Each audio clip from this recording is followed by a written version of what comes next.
Hey, this is Angie Chamber from the Vex Forum. Sorry if I sound tired or whatever. I just realized I had my license plate upside down for the entire competition. Oh, sorry, the entire finals. Good job, me.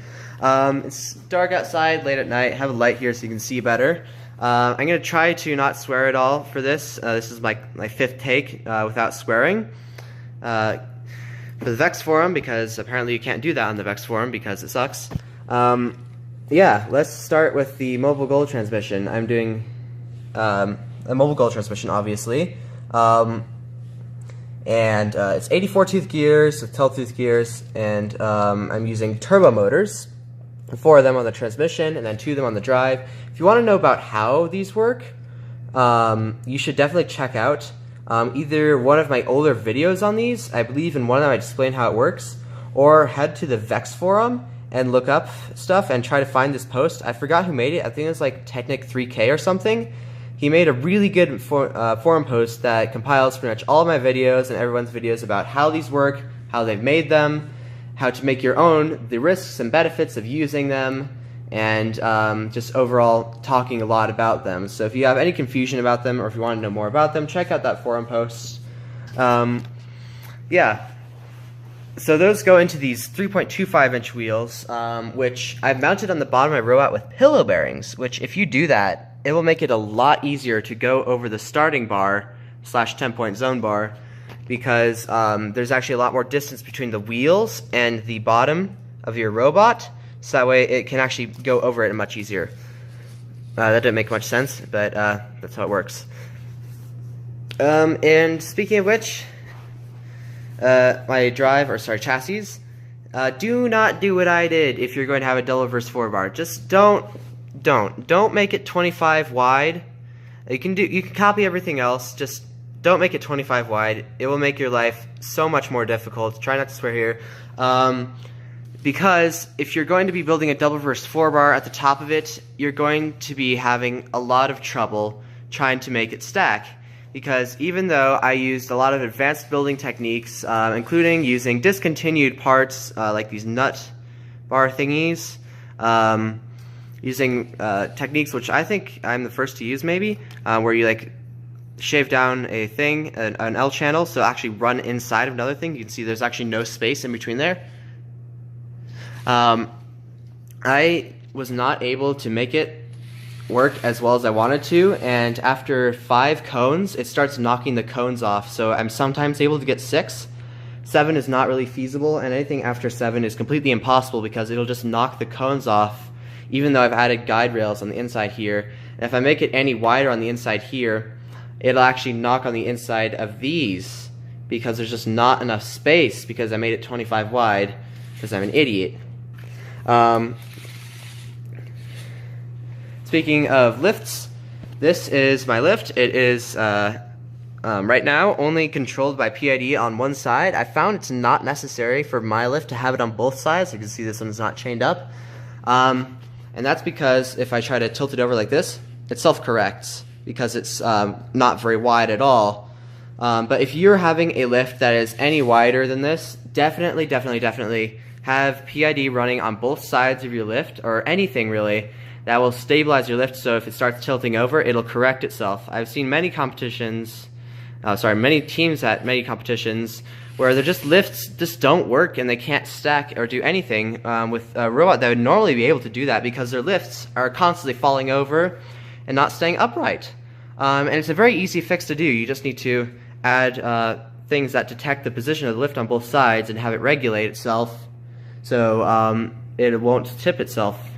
Anyway, if you're going to be building an ultralight lift that I did, I insist, don't follow my footsteps, never Swiss cheese, any of the actual lift arms. Maybe at the end here you can Swiss cheese it a little bit like I did, but never Swiss cheese, especially on these bottom bars. And the bottom bars, please use full C channels. Even like with my ridiculous ratio of 1:5 turbo, which is ridiculously fast, and honestly, you don't really need any faster than that because your top 4-bar and your driving won't be able to keep up. It broke. Yep. So if you're not going to be listening to that advice, at least please just use the full C channel on whatever is driving it, okay? Okay. Moving on to how I made this. Well, sorry, not how I made this, but my lift itself. I made it out of C channels, which I cut in half. If you're going to be using 1x-L, which is what the Vex community has decided to call these, if you're going to be cutting it from an actual C channel, like the 2 wide ones, down the middle, you're going to have a little bit of a problem because those will cause it to be warped. I have recognized this, and you have to bend it back into a straight shape, which sucks. Additionally, you get these little notches on the other side here, which actually make it a little bit weaker than if you were to cut it out of something like 3 wide. 3 wide will make it not have the warping issue, and it will be a little bit stronger as well. Although I don't sell anodized 3 wide, and I also stopped selling anodized 2 wide because reasons I don't really want to get to right now. This is not the video for that. Let's see, what's some other things? Mount everything that's heavy lower on your robot than I did. I mounted my pneumatics tanks like this. I could have easily mounted them down here, but I didn't. And if I mounted them down here, then my center of gravity would be lower, and I wouldn't have tipped the 2 times I tipped at the competition that I went to just now. I also had a lot of people PMing me on the forums about why their lift doesn't work very well, or like why their top part skips, and why are things bending here. So what you want to do is make the distance, sorry, not the distance, the shaft length here as small as possible, because the longer the shaft is, because of physics and the force there, they will bend, and the more and more, the wider they are. And if you have them small enough like these, you can actually use screws, which will not bend as easily as shafts do, which I'm using, except on this one apparently. I apparently use a screw there, I'm sorry, a shaft there. I should be using screws on the other ones. But yeah, if you want them to not bend, if you want your lift to not skip at all, make your shafts a lot thinner because, yeah, not thinner, not as wide. Yeah, these I forgot to put, I just realized I forgot to put friggin' spacers on these. Good job, me. Yeah, bracing your lift. If you're having a lift that isn't, that's wider than my current lift, you want to have a lot more bracing on it than what I have.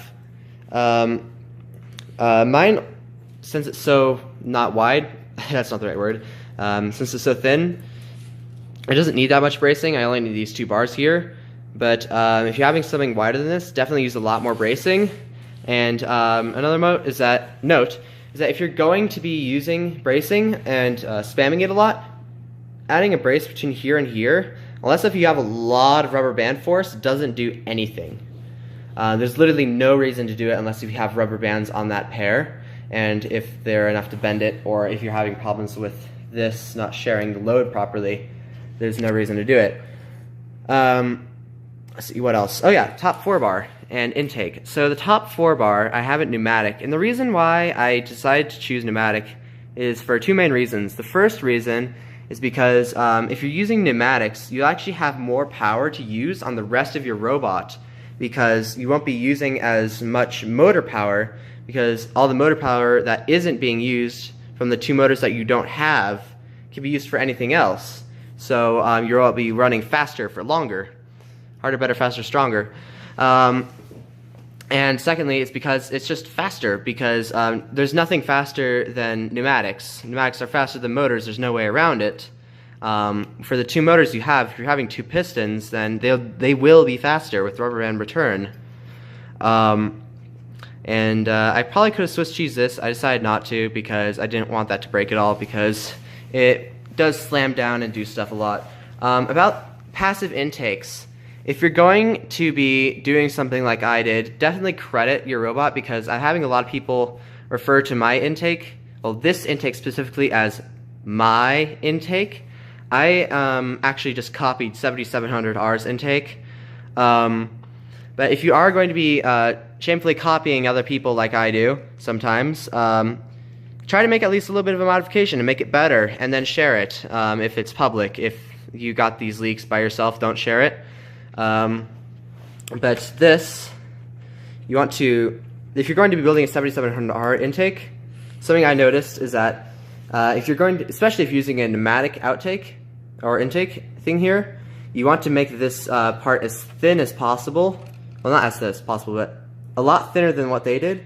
Probably about like, what is this, like 3/4 of an inch up here and 1/2 an inch down here, because that will make it let go of the cones much easier.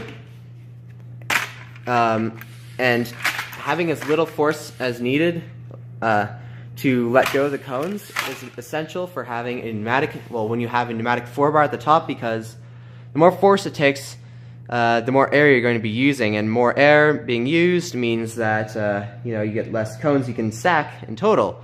Speaking of which, 4 bars at the top. I have mine currently 17 1/2-inch units long, and I think that's a little bit too long because I don't get as many actuations as I would like to. I can only realistically stack around 18 cones before it starts to slow down to the point where it's difficult to stack cones and it's unreliable.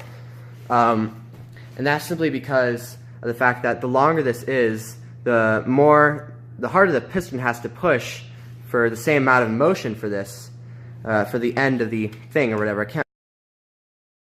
I swear it a little bit. Okay, I could probably bleep that out. That's so close. Yeah, along with having things that come with having a really thin base as well is that you can't really support these towers very well, and your entire thing will shake, which is why I'm not able to stack it all if I'm turning, which is a bad thing. Yeah, can't really think of anything else to say. Thanks for watching.